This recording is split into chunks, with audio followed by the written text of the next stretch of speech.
gentlemen, all your hordes are belong to Anonymous.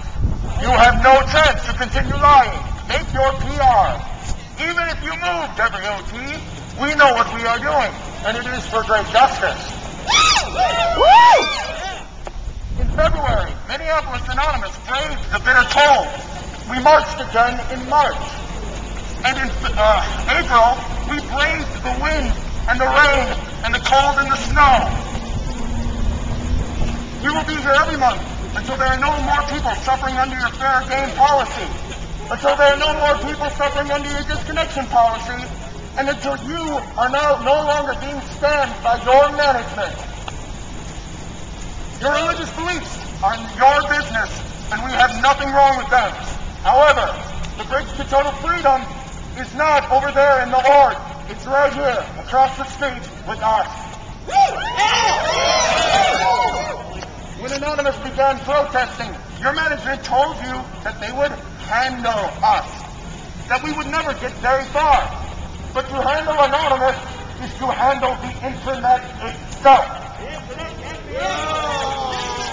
In February, they were surprised by our numbers. In March, they were made nervous by our conviction. And in April, they were frightened by just how many were still willing to go out in the cold. In the past, your critics of your church have been quickly and efficiently silenced by the fair game policy. Anonymous cannot be silenced, and we cannot be fair game. We have proven that this will not end like others, that we will not fade into the back, and we will not go away.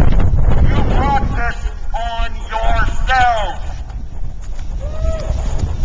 It is policies like fair game and disconnection that continuously bring people wearing masks and carrying signs to the front doors of your wards. Take a moment, members of Scientology, and consider this. How has it come to pass that over 100 people have showed up for 4 months in a row in front of your org?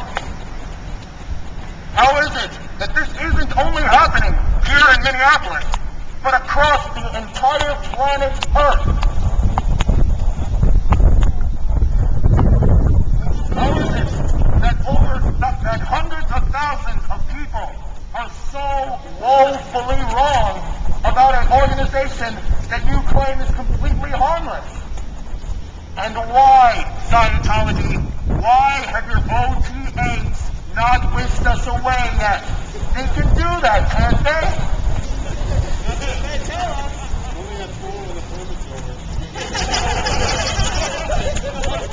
Your leaders have told us that we, quote, do not want the world to become a better place, and that we don't know better. But will they tell you that we are wrong? Will they tell you that everything we say is a lie? Of course. As Anon Hubbard himself said, the only way to control people is to lie to them. That's exactly what your management does, Scientology. Of course, all the lies originate with the big DM, Mr. Miscavige. But that doesn't make them any better than lies. How, Scientology, can over 10,000 people all over the world be wrong? But we are still called liars. We're called by a lot of names. Hackers, losers, computer nerds, stupid kids, Nazi terrorists, religious bigots. And we find the one about terrorism pretty funny because their game is by definition terrorism. We think that's the pot calling the kettle black. The simple fact, Scientology, is that we are here to stay. We will always be here to spread free knowledge and offer truth to those who wish to listen to our words. We don't even want you to agree with us. Well, we do want you to, but we don't need you to. We just want you to open your minds and hear what we have to say. If our message doesn't fill the gaps in your management's lies, then by all means, continue as if we're not here. Continue as if we're invisible, because apparently we are.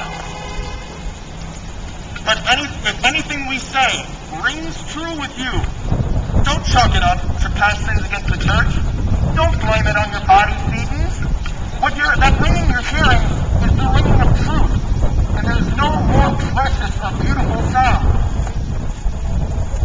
Tomorrow is Mother's Day.